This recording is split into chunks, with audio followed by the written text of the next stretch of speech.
Bonjour à tous et bienvenue sur la chaîne géopolitique. Alors comme vous savez, sur cette chaîne, on suit un certain nombre d'événements géopolitiques de bout en bout, de suivre le cheminement de certains événements géopolitiques et parmi lesquels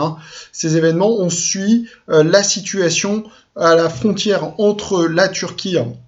et la Syrie, où on disait hier qu'une opération militaire de l'armée turque est imminente. Or, il semblerait qu'elle ait commencé cet après-midi, mais non pas là où on l'attendait, c'est-à-dire à la frontière entre la Turquie et la Syrie, où de très nombreux chars se sont massés, mais plutôt elle a lieu actuellement à la frontière entre la Syrie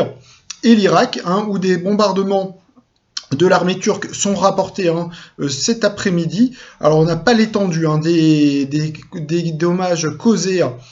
par l'armée turque, ce qui est en tout cas ce que semblerait faire l'armée turque, c'est de couper la ligne de ravitaillement qu'utiliserait donc les YPG en utilisant l'Irak comme base arrière pour se ravitailler en ammunition et autres. Et donc, très clairement, qu'avant de débuter une offensive à la frontière turco-syrienne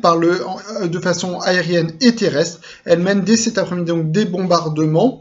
Et ce, semblerait-il, à la plus grande joie du régime syrien, qui ne condamne absolument pas ces bombardements. Au contraire, il semblerait que le régime syrien en réalité se frotte les mains d'une telle opération de l'armée turque, du fait qu'elle souhaite récupérer les ressources pétrolifères de la Syrie qui se trouvent actuellement sous le contrôle d'YPG.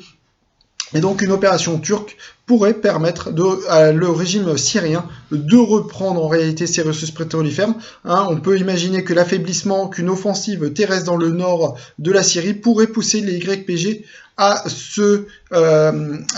vous voulez, à ramener toutes les troupes qui contrôlent actuellement ces ressources pétrolifères vers le nord. Et donc à ce moment-là, on peut imaginer que dans les prochains jours, le régime syrien, utilisant cette faiblesse stratégique et humaine des YPG, elle puisse prendre le contrôle des ressources pétrolifères, d'autant plus que la Syrie est dans une situation de pénurie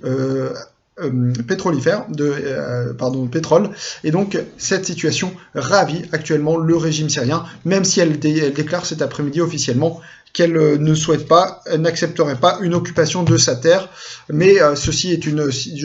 déclaration de circonstance. On voit bien qu'en réalité le régime syrien ne s'oppose pas à la présence turque, que ce soit à Afrin, à Yarablus,